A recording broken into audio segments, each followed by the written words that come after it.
Boa noite. Mais uma reunião em que nós vamos pesquisar e tentar entender mais sobre a personalidade de Deus. Nós amamos a um Deus amoroso que foi revelado por Jesus Cristo, como está lá em João capítulo 1, verso 18. Esse Pai, esse Deus que nós vamos estudar agora, ele é um Deus amoroso, bondoso, ele não tem nenhum tipo de rancor, muito pelo contrário, ele tinha tanto amor, mas tanto amor, que ele deu seu filho para que algo acontecesse no mundo espiritual e assim nós tivéssemos condições de resgate. Então, o Deus que nós amamos, ele é um Deus que nós chamamos de Pai. Mas em contrapartida, existe um outro Deus que está lá no Velho Testamento, que é um Deus beligerante, rancoroso, e as promessas que este Deus faz são todas promessas terrenas. E as promessas que o nosso Pai faz são promessas eternas e espirituais, são celestiais. Então, para começar essa nossa live aqui, eu queria que você abrisse a sua Bíblia em Jeremias, capítulo 66. Eu vou colocar aqui, eu vou compartilhar com você a tela, porque eu tenho uma Bíblia eletrônica aqui, e se você não tiver uma Bíblia aí na hora, não tem problema. Ok? Então vamos lá, ó.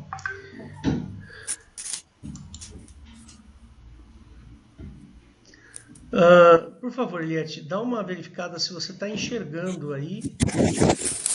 Sim, está enxergando a Bíblia? Não. Espera mais um minutinho que eu acho que eu devo ter feito algo errado. Vamos lá, janela do aplicativo.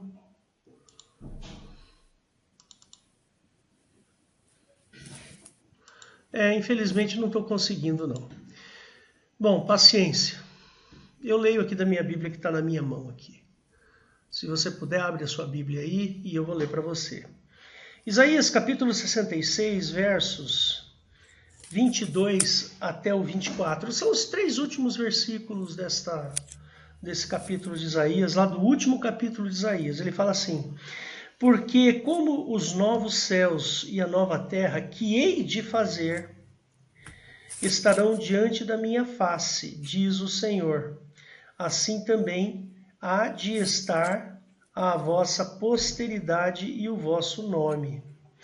E será que desde uma lua nova até a outra, e desde um sábado até o outro, virá toda a carne adorar perante mim, diz Jeová. E sairão e verão os cadáveres dos homens que prevaricaram contra mim, porque o seu verme nunca morrerá, nem o seu fogo se apagará, e serão um horror a toda a carne. Então eu queria que você considerasse que o novo céus e a nova terra que Jeová está por fazer é terreno, é uma coisa material. Por quê? Porque ele fala de uma lua nova até a outra, de um sábado até o outro. Isso acontece em que plano? No plano físico, plano material. E ele falou também que virão cadáveres, né, neste lugar. E esses cadáveres serão atormentados. E ele fala assim, que existe um verme lá, um bicho que nunca morrerá, e tem um fogo que nunca se apagará. E esses cadáveres serão um horror a toda a carne. Então, de novo, ele promete um céu e uma terra físicos. Agora, eu queria que você abrisse lá em Marcos, capítulo 9. Vamos ver o que Jesus fala a respeito deste local que Jeová fez. Marcos capítulo 9, lá no capítulo 9, verso 42. Vamos ver o que Jesus fala desse local, né? Ele fala assim, verso 42. E qualquer que escandalizar um destes pequeninos que creem em mim, melhor lhe fora que lhe pusessem ao pescoço uma mó de atafona e que fosse lançado ao mar.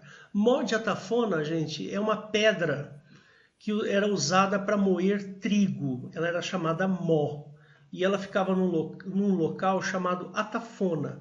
Esse atafona, ele espalhava o trigo no atafona, que é esse local onde a pedra ia correr, ia macerando o trigo. E é uma pedra bem pesada. Então ele fala assim, ó, seria melhor que se amarrasse uma mó, uma pedra no pescoço e se lançasse no mar. E se a tua mão, verso 43, te escandalizar, corta-a. Melhor é para ti entrares na vida aleijado do que tendo duas mãos e ires para o inferno. Olha aqui. Ele está dizendo que se você fizer mal, ou se a tua mão te escandalizar, você pode ir para o inferno. Vamos ver a descrição desse inferno. Para o fogo que nunca se apaga, onde o seu bicho não morre e o fogo nunca se apaga. Olha que interessante. Jeová promete um céu e Jesus desfaz esse céu e chama de inferno. Eu acho isso um tanto quanto complicado, não é? Percebe? Então nós vamos estudar e entender quem é o nosso Pai. Você percebe como Jesus, ele fala assim, olha, guarda a sua vida, cuida de você, cuida do seu coração, cuida da sua mente, cuida de tudo em você, porque você é uma preciosidade para Deus. E Deus quer você ao lado dele, na vida eterna. Agora, se você não cuidar de você, se você não considerar que Deus quer que você se guarde, você vai para um lugar, e esse lugar tem um bicho, e nesse lugar tem um fogo, e este lugar é chamado de inferno para Jesus Cristo. Então, irmãos, eu não quero ir para esse lugar. Eu não quero participar daqueles céus, novos céus e nova terra, que Jeová promete lá em Isaías 66. Eu quero ir para a vida eterna com Cristo. Eu quero ir para a vida eterna e ficar lá, ao lado de Deus. Então eu convido você a participar desse culto com este coração, com esse entendimento de que o Deus que nós amamos é integralmente da parte de Jesus Cristo. Uma vez, um apóstolo chegou para Jesus e falou, Senhor, mostra-nos o Pai. Aí, Jesus virou e falou assim, não me lembro agora quem que é, acho que é João, né? João 9, que ele fala assim, vou abrir aqui, só para não falar, não, João 9 não, João 11, né?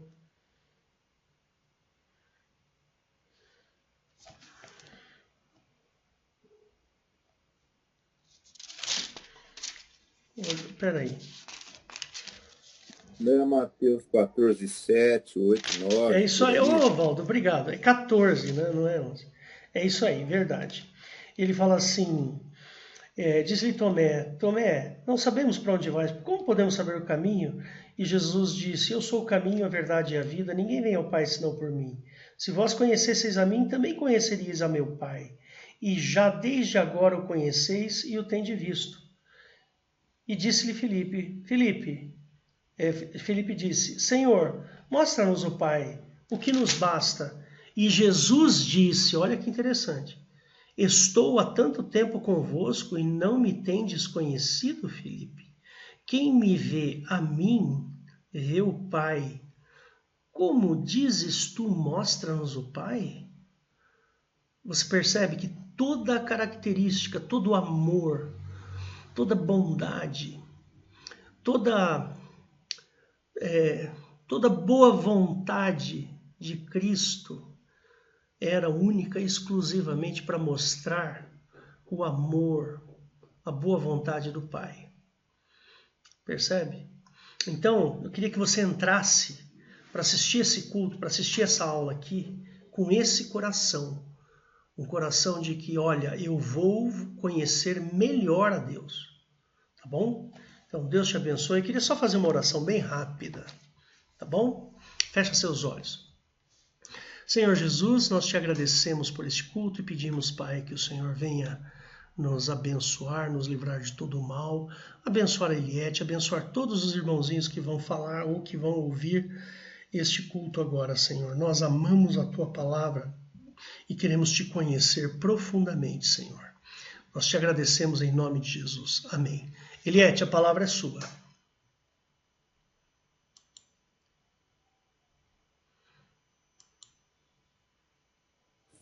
Agora, estão me ouvindo? Irmãos, assim, a proposta hoje é a gente falar sobre o Messias. Como o pastor Hélio falou, existe uma interpretação bíblica que não se encaixa nos ensinamentos que Jesus nos deixou. Quando nós vemos essa passagem que o pastor Hélio disse, dos novos céus e as novas terras deixadas por Jeová para que o povo usufruísse, a gente vê que não se encaixa bem na visão de Cristo. Por isso que esses estudos que nós estamos fazendo nas quintas-feiras é para nós podermos nos aprofundar mais nas ações de Deus. O que Deus está falando, o que Deus está fazendo e o que aconteceu com essa reviravolta que Cristo veio trazer na Bíblia. Com o Evangelho. O Evangelho quer dizer boas novas. Ele trouxe alguma coisa de novo, alguma novidade, uma novidade de vida. Por quê? Porque as pessoas estavam acostumadas com um Deus tirano, um Deus incoerente, um Deus que se manifestava através de trevas, de trovões, de atrocidades, de pragas. E aí vem Jesus com uma nova proposta e fala assim, olha, eu perdoo, eu tenho amor, eu sou um Deus da paz, eu sou um Deus manso, eu sou um Deus humilde. E olha, eu vim refletir exatamente o que o Pai é. E aí o que aconteceu com os judeus? Os judeus ficaram totalmente confusos, porque os judeus estavam esperando um Messias que iria ser um Messias que iria se impor fisicamente e iria se impor belicamente, né, nas guerras. Era um Messias que ele ia se tornar rei de Israel. E Jesus não fez nada disso. Então, é exatamente essa figura desse Messias que a gente vai analisar hoje. Talvez a gente fale alguma coisa que os irmãos já conheçam, mas para a gente fechar o pacote dessa análise, a gente precisa tocar em pontos que vocês já conhecem, mas que são pontos muito importantes para a gente firmar algumas convicções bíblicas.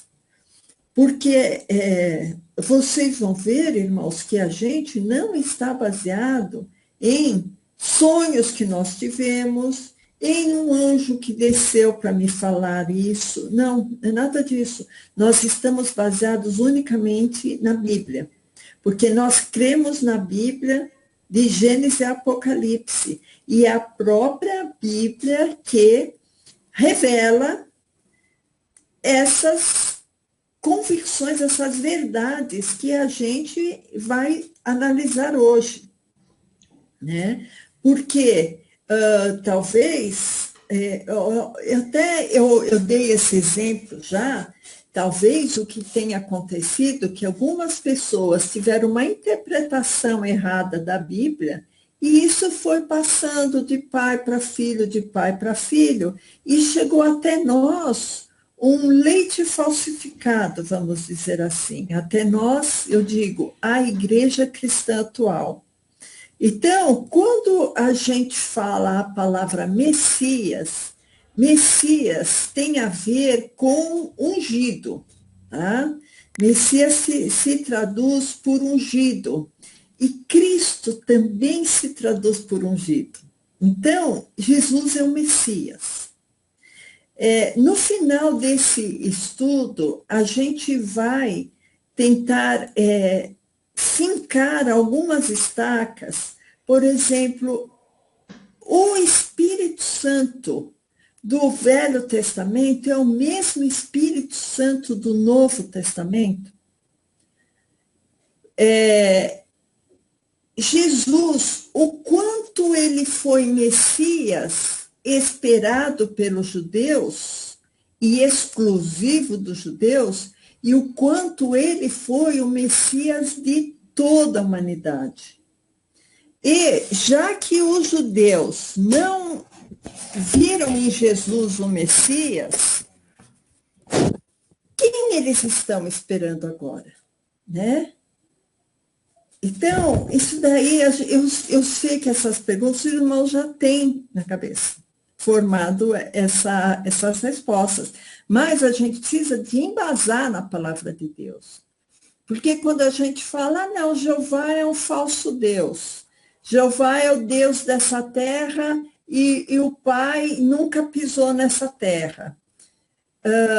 Nós temos que provar isso na palavra de Deus, provar isso na Bíblia. E até uma pergunta que muitas pessoas fazem também, se nós cremos que Jeová é um Deus que reina aqui na terra, mas que não tem nada a ver com o Pai, como que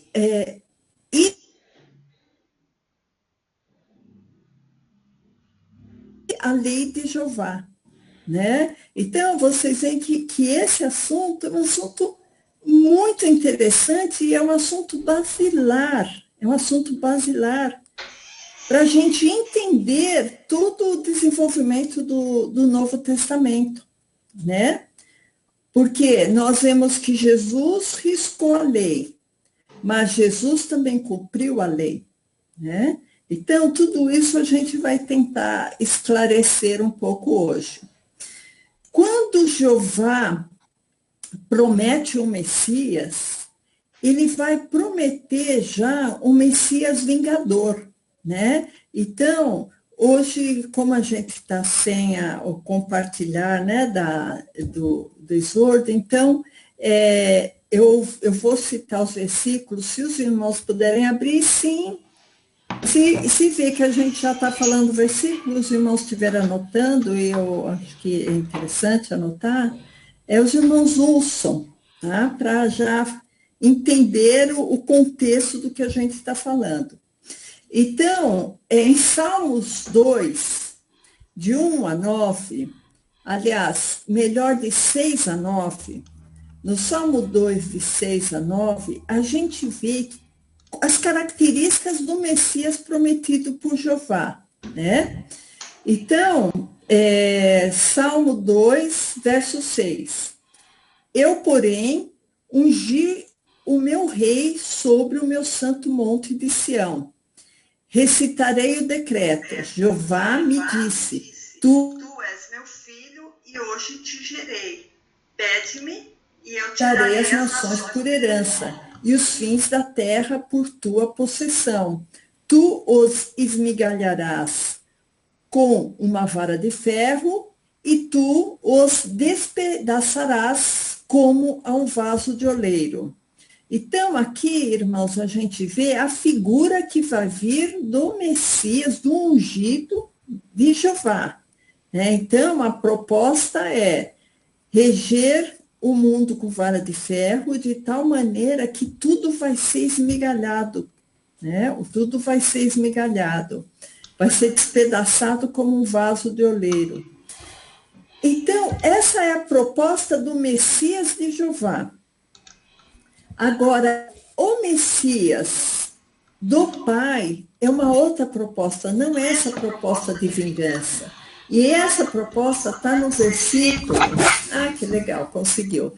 No versículo mais lido da Bíblia, que é João 3,16. Então, em João 3,16,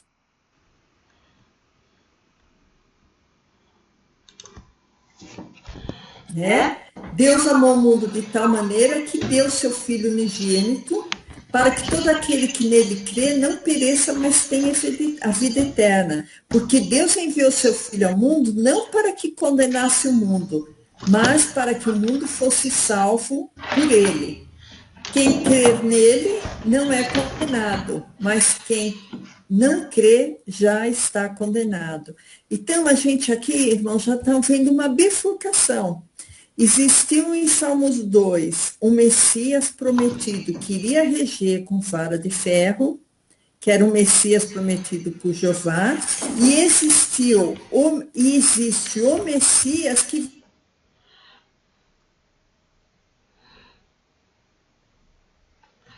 Então, a gente já começa a ver... Eliette, Oi? Tá dando umas picotadas aí no som. Teve essa última frase que você falou, a gente não pegou. Ah, tá. Então, o que eu disse existe uma bifurcação muito grande. Jeová, que vamos dizer, com a vingança, com o ódio, com a belicosidade, vai fazer um Messias que vai reger o mundo com vara de ferro, que vai despedaçar o mundo, e depois tem uma promessa de um Messias que vai vir com amor. Então, essas coisas não se encaixam, Como que o Messias que antes ia despedaçar os desobedientes, com vara de ferro, ia ser despedaçado, mas também ele age com amor. Então, irmãos, o que a gente vê é que o nosso Deus não é um Deus que cada dia age de uma maneira, Então, vamos continuar aqui. Esse Messias prometido por Jeová era o Messias, então, que ele iria reinar na terra e sentar no trono de Davi. E iria, provavelmente, promover várias guerras para que Israel se tornasse o país dominador sobre toda a terra. Mas isso não aconteceu.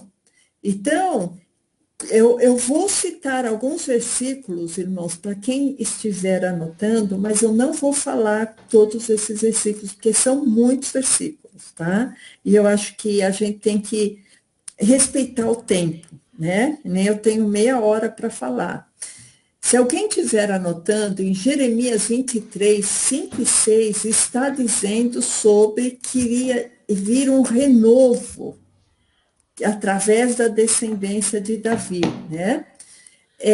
Então, a gente vê que Jeová, ele é o responsável pelas coisas materiais, A carne, a natureza, o osso, o nervo, o músculo, nós fisicamente somos feitos por Jeová. Nós temos que repetir isso, irmãos, porque tem muitas pessoas que acham que o corpo que a carne pode se converter.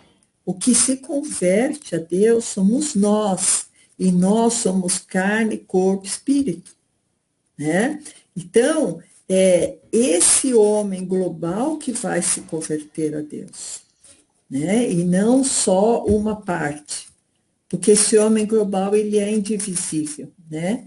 Então, quando em Jeremias 32, 27, Jeová fala, eu sou Deus de toda a carne, a gente fica pensando, mas como é que Jesus, filho do Pai, filho de Deus, vai nascer se a carne pertence a Jeová? Se a carne não pertence ao Pai, né? Então, aí já aconteceu alguma coisa, mas que a gente só consegue explicar pelo sobrenatural. Maria foi coberta por uma sombra, e essa sombra foi o Espírito Santo que concebeu em Maria, né? Só que aí nós já temos outros problemas. O Espírito Santo ainda não havia sido dado, Espírito Santo do Pai. Esse Espírito que cobriu Maria como uma sombra. Então a gente fica pensando, mas esse Espírito Santo é diferente do outro? Então, o Espírito Santo que cobriu Maria pertence a esse Deus de toda a carne, que foi esse Espírito Santo que cobriu Maria, que inclusive com a sombra, né? Quem faz sombra realmente não tem luz própria, né? Só faz sombra quem não tem luz própria. Vocês entendem? Se incide uma luz e tem um anteparo, vai ter uma sombra, né? Porque quando a luz ela é primordial, ela não vai incidir sombra nela, vai incidir luminosidade, né? Então, irmãos, eu queria que vocês abrissem em Lucas 1,35, que fala exatamente isso, que o Espírito Santo cobriu Maria, para que ela concebesse. E esse Espírito Santo é de Jeová, porque o Pai não pode produzir carne, o Deus de toda a carne é Jeová. Então, Lucas 1,35 fala, e respondendo o anjo, disse-lhe, descerá sobre ti o Espírito Santo, e a virtude do Altíssimo te cobrirá com a sua sombra. Olha a sombra que eu disse para vocês. Por isso também o santo que em ti há de nascer será chamado Filho de Deus. E esse Filho de Deus está se referindo a Jeová. Está se referindo a Jeová, porque esse Espírito Santo que está fecundando Maria é o Espírito Santo de Jeová. Por que eu sei? Em João, tem 4 passagens, para não ser uma só, para falar, é um versículo isolado. Tem 4 passagens que falam que o Espírito Santo do Pai, o Espírito Santo Consolador, só iria subir, só iria descer quando Jesus subisse. Eu só vou falar os versos, a gente vai ler João 16, 7. Mas, se você estiver anotando, isso está também em João 7,39, João 14, 26, João 15, 26. Mas nós vamos ler João 16, 7. João 16, 7 fala assim, Jesus falando, todavia digo-vos a verdade, que convém que eu vá, porque se eu não for, o Espírito Santo Consolador não virá a vós, mas quando eu for, eu vou-lo enviarei. Então, irmãos, aqui está muito claro que o Espírito Santo que agia até Jesus enviar o Consolador não era o Espírito Santo do Pai. Aquele Espírito que levou Jesus para ser tentado no deserto não era o Espírito Santo do Pai, porque Deus Pai não tenta ninguém. E Jesus foi levado no deserto para ser tentado por Satanás. E quem facilitou essa entrada de Jesus no deserto, quem o levou para lá foi o Espírito Santo. Foi o Espírito Santo de Jeová, porque o Espírito Santo do Pai ainda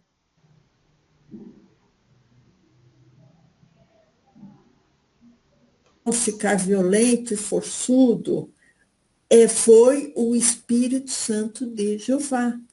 Inclusive, em Isaías 63, 10, se vocês quiserem abrir, é interessante, que fala que esse espírito do Velho Testamento, muitas vezes, é contra o homem, né?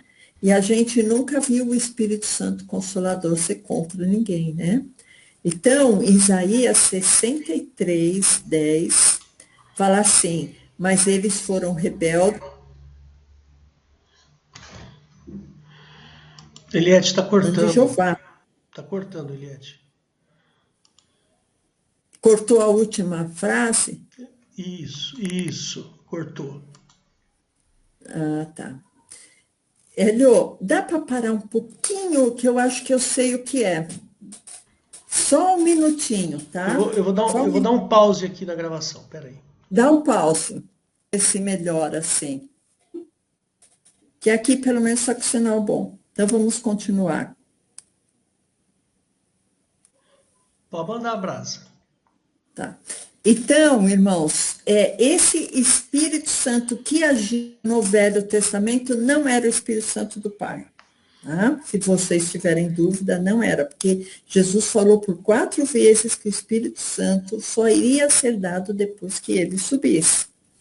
Né? E é interessante também aquela passagem que Pedro fala assim, Jesus, tem compaixão, porque... Cortou de novo, Eliette. Em Mateus 16, Cortou 21 de novo. Mateus 16, de 21 a 23, que... Tá bom agora o som? Tá bom. Melhorou? É que tá dando umas cortadas, assim, sabe? Não sei o que é, às vezes corta. Hélio, eu Oi, acho que é do seu lado mesmo, porque pra mim tá perfeito. Eu acho que é porque você tá usando 2 computadores na mesma rede. Você tá usando o computador da Rosana e o da... É verdade. Será que sou eu aqui? Pra mim também não tá cortando. Então manda a brasa. computadores, mas... isso aí. Tá. Então, o que a gente vê nessa passagem de Mateus 16, de 21 a 23, vamos precisar de ler, é que Pedro está desaconselhando Jesus a ir para a cruz, né? E a mesma coisa que Satanás fez naquela ocasião da tentação, que ele ofereceu todos os reinos para Jesus. Porque para Jeová,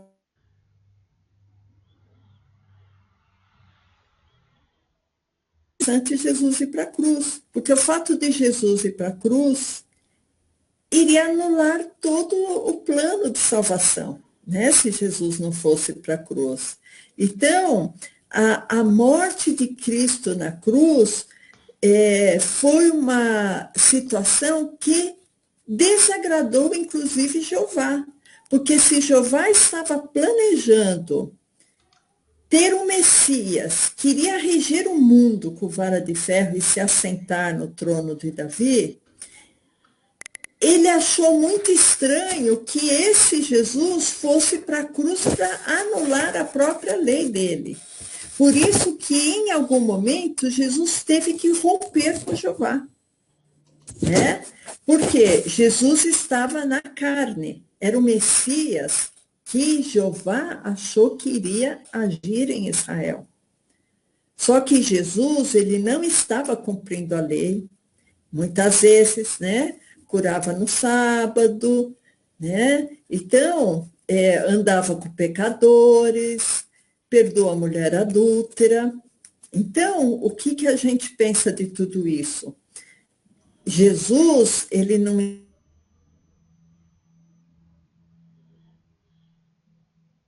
de Jeová. E se ele fosse realmente o Messias de Jeová, ele teria que cumprir à risca tudo isso, né?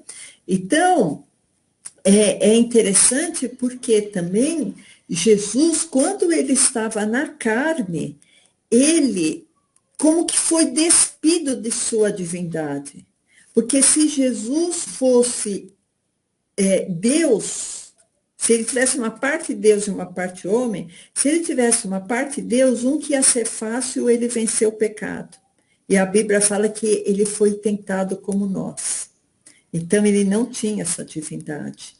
E outra coisa, se ele tivesse uma porção de Deus, ele não poderia morrer na cruz. Então, isso está em Hebreus 5:7, tá, irmãos? Porque eu acho importante a gente documentar o que a gente está falando, né? Em Hebreus 5:7 diz assim: o qual nos dias da sua carne, oferecendo com grande clamor e lágrimas, orações e súplicas ao que o podia livrar da morte, foi ouvido quanto ao que temia. E complementando em Filipenses 2, 7, 8, então a gente viu que Jesus sofreu, ele teve que ter clamor, lágrimas, orações, inclusive ele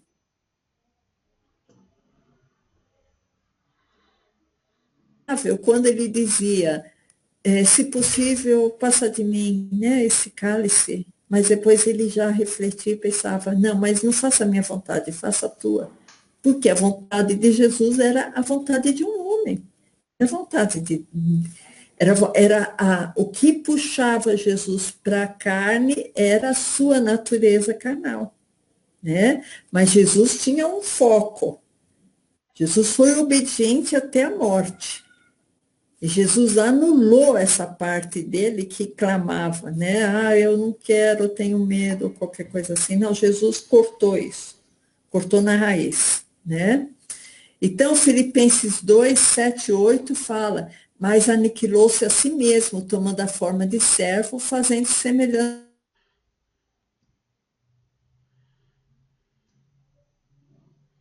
até a morte e morte de cruz. Então, Jesus se despiu. Ele foi criado pelo Espírito de Jeová. Já vimos que todo o Espírito que agiu até a vinda do Espírito Santo, que foi após a ressurreição, não foi o Espírito do Pai, foi o Espírito de Jeová. Irmãos, a gente tem que ficar repetindo porque essas coisas estão muito arraigadas na nossa mente. E eu acho que a gente tem que falar de uma maneira didática para quem não conhece essa visão, saber que tudo isso está escrito na Bíblia. Não foi uma profecia de alguém que viu um anjo e falou. A própria Bíblia, a gente não pode negar o que está escrito na Bíblia. Né? Então, Jesus, ele não endossou os feitos de Jeová. Jesus, no Sermão da Montanha, ele fala, vocês ouviram o que foi dito? Olha, não é nada daquilo, eu vou te trazer uma outra maneira de ver. Tá? Então, se vocês quiserem depois ver no Sermão da Montanha, tem Mateus 5, tá? A gente não vai ler, que ele é bem extenso, e eu acho que vale a pena vocês lerem uma hora para meditação, né? O Sermão da Montanha, que traz muitos ensinamentos, e a gente vê que em tudo Jesus se contrapôs a Jeová. Então, quando a pessoa fala, olha, Jesus ele foi o Messias do Novo e do Velho Testamento. Não, Jesus não foi o Messias de Jeová. Ele se contrapôs a Jeová. Né? E outra coisa interessante, né?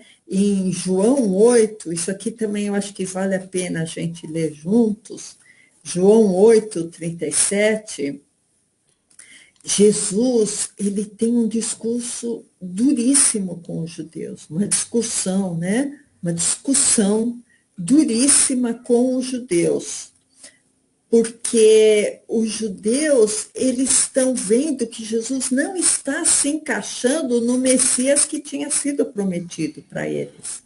Então, João 8, 37 diz assim, bem sei que sois descendência de Abraão, contudo procurais matar-me, porque a minha palavra não entra em vós. Eu falo do que vi junto ao meu Pai, e vós fazeis o que também viste junto a vosso Pai.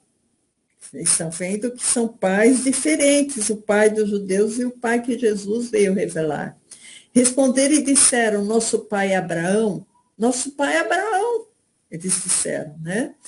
Jesus disse-lhes, se fosseis filhos de Abraão, faz as obras de Abraão, mas agora procurais matar-me, a mim, homem que que vos tem dito a verdade que de Deus tem ouvido. Abraão não fez isso. Vós fazeis as obras do vosso pai. Então, as obras do pai,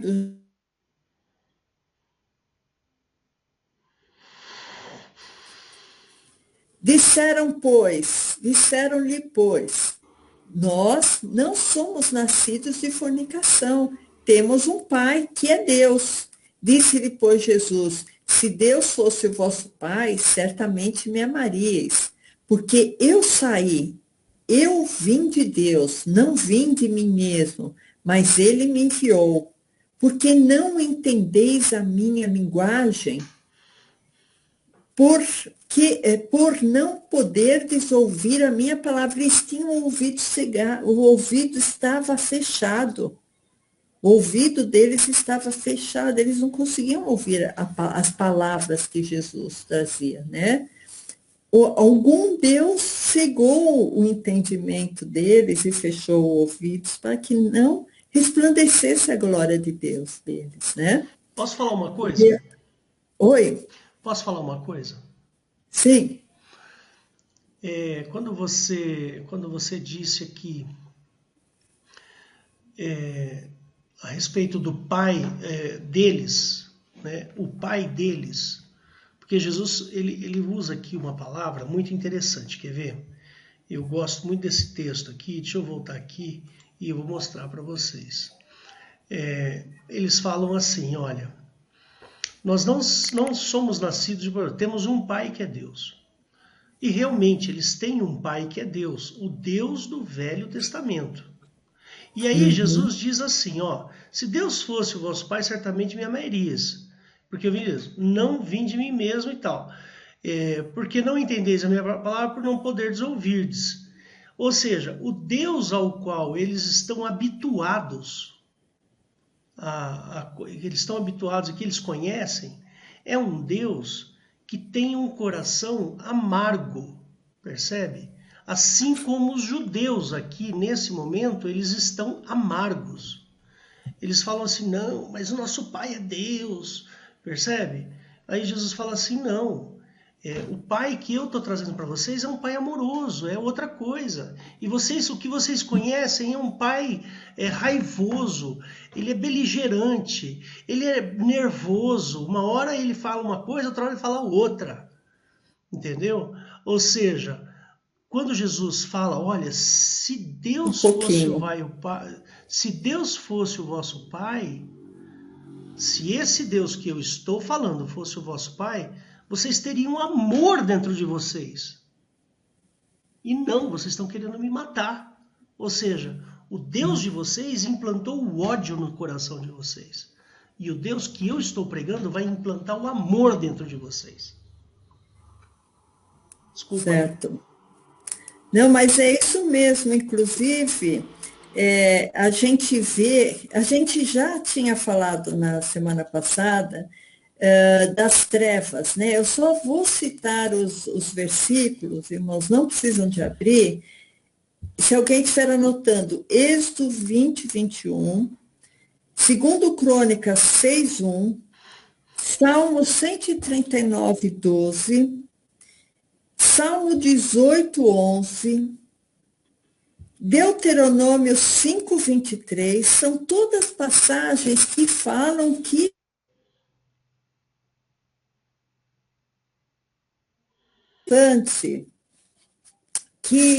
quando Jesus fala em amor, ele fala que amor é luz. E quem não ama o seu irmão está em trevas. Olha que coisa interessante. Então, esse Deus que está em trevas, ele não tem amor, né? Em 1 João 2,11, se o pastor quiser abrir, 1 João 2,11 fala justamente isso, quer dizer, aquele Deus estava em trevas. E em 1 João 2,11 fala,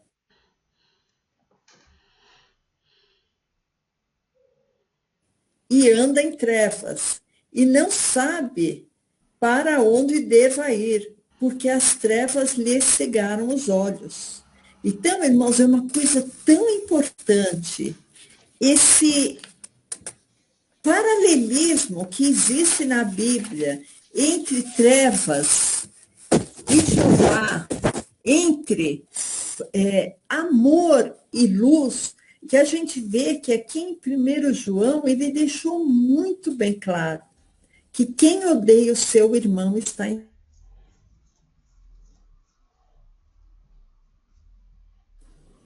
dentro do coração dele a luz de Cristo e dentro do coração dele odiar o seu irmão. Isso não combina, irmão. Não combina. A luz de Deus não combina com odiar uma pessoa, né? Então, se isso está acontecendo, você vai ter que rever aí os seus princípios, né? Como cristão. Então, a gente vê assim o quanto foi importante Jesus vir mostrar,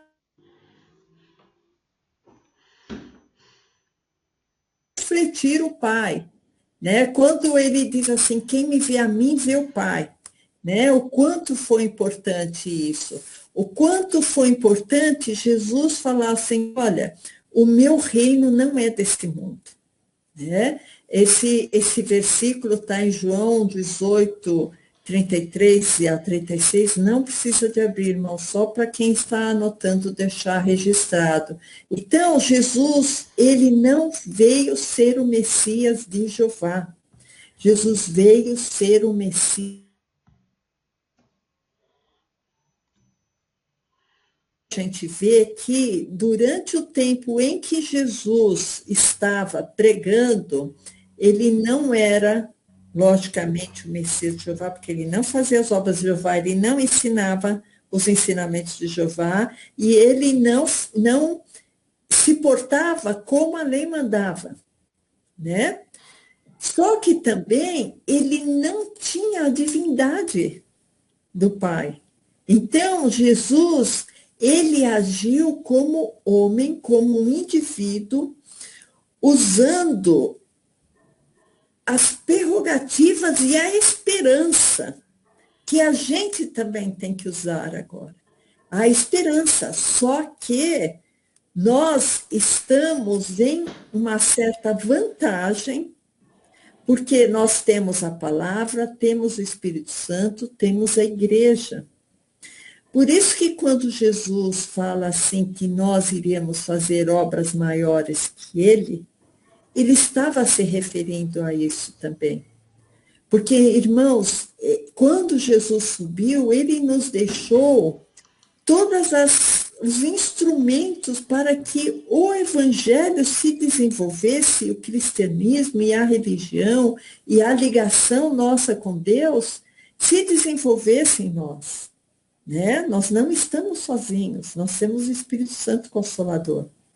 Né? Então, isso é muito importante. Então, o Cristo nascido em carne, que foi dado por Jeová, que cobriu Maria com uma sombra, ele não se vestiu como Messias de Jeová, muito pelo contrário. Né? E aí, a gente vê uma coisa interessante, por quê? Porque esse Messias ia sentar no trono de Davi, não aconteceu isso, certo? E a gente vê também que Jesus fala, olha, esse mundo aqui não é meu, eu não tenho nada a ver com esse mundo, né? E aí a gente pensa, mas quando que Jesus rompeu com Jeová? Porque ele ainda estava na carne dada por Jeová. Então, ele não podia renegar totalmente uma coisa que ele ainda estava, que ainda era um atributo de Jeová na vida de Jesus. Era a carne que Jesus estava vivendo. Então, existiu um momento em que houve essa ruptura. E essa ruptura, irmãos, foi na cruz. Eu vou pular aqui um pouco, mas a coisa mais importante que eu tenho para falar é essa. Foi a ruptura que existiu entre Jesus e Jeová.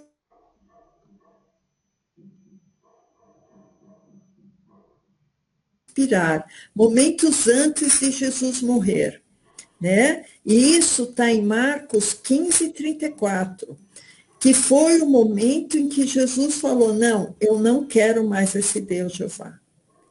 Eu estou na carne, mas isso está me incomodando, eu já vou para o Pai. Eu vou romper com esse Deus. Então, irmãos, em Marcos 15, 34, fala assim, deixa eu pegar aqui, porque aqui está apagado. Marcos 15, 34. É o de cima, 34. Isso. E a hora nona, Jesus exclamou com grande voz, dizendo, Eloi, Eloi, lama sabachthani, que traduzido é, Deus, por que me desamparaste? Porque naquele momento da cruz, Jeová percebeu que Jesus tinha o plano da salvação. Naquele momento da cruz, Jeová dá as costas para Jesus, tanto assim que Jesus vai morrer, né? Porque a carne foi dada por Jeová. Mas naquele momento, Jesus rompe com Jeová. E logo depois que Jesus fala isso, né? Em Lucas 23, 43, que é a sequência. Em Marcos não aparece essa sequência aparece melhor em Lucas. Lucas 23, 46, que fala assim, e clamando Jesus com grande voz, disse, Pai, nas tuas mãos entrego o meu espírito. Então, irmãos, a gente vê que não teria sentido Jesus entregar o espírito dele a um Deus que acabou de abandoná-lo. Então, a gente vê que aqui esse diálogo na cruz, a gente vê Cristo entregando a carne para Jeová, e Jeová o abandonando, e Jesus entregando o seu espírito ao Pai, né? E essa carne de Jesus vai ser sepultada, e o corpo glorificado não pertence mais a Jeová, porque já não é mais um corpo físico, é um corpo que atravessa a parede, né?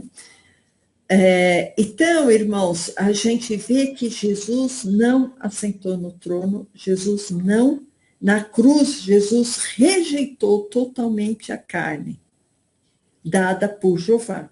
Tanto assim que Jeová o abandona, né? E logo em seguida, Jesus entrega o seu espírito ao Pai.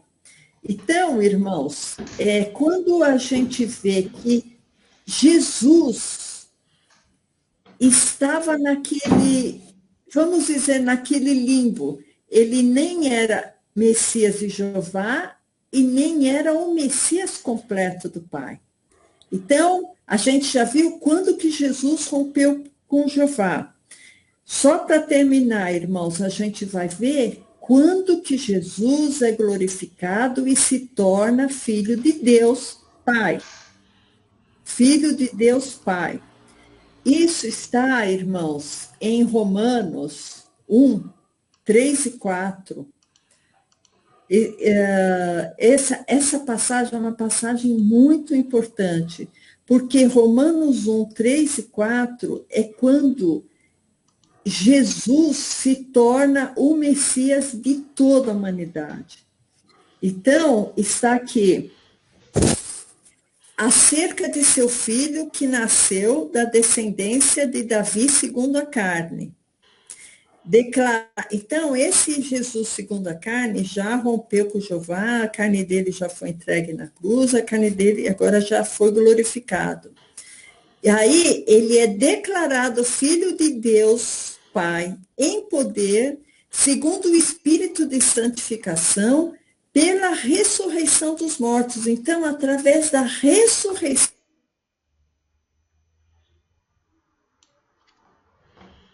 do Senhor. Então, essa passagem, irmãos, é muito importante, tá? Então, só para concluir, irmãos, fazendo assim, só um apanhado geral, o Messias do Pai veio por amor, e o Messias prometido por Jeová vem através de vingança. E o Pai não pode gerar carne, porque carne é corrupção, e Jesus nasceu através da interferência do Espírito Santo de Jeová em Maria. E Jesus, enquanto estava na carne, perdeu sua divindade.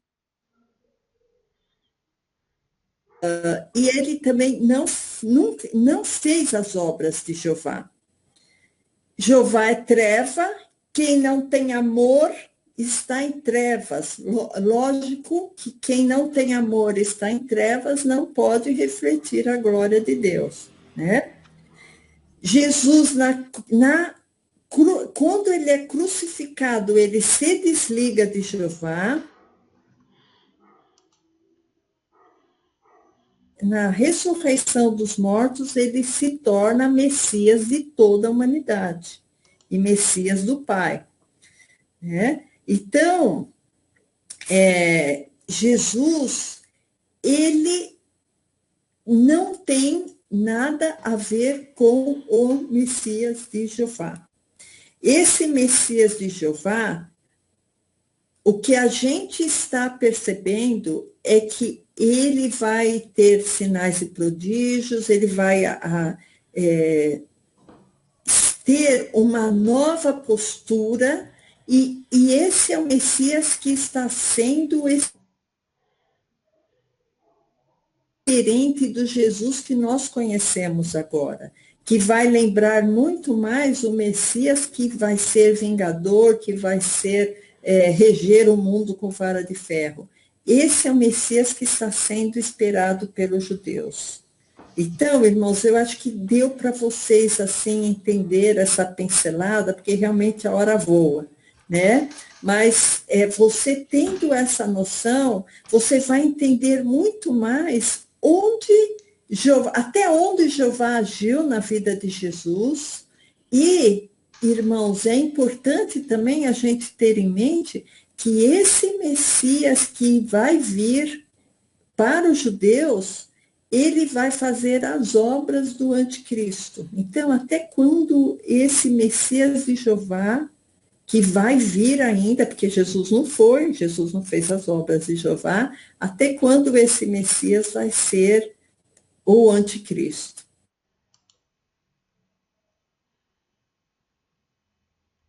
Se o pastor Hélio ou o pastor Valdo quiser fazer alguma consideração. Espera um pouquinho só, Eliette, para a gente encerrar aqui a gravação, tá?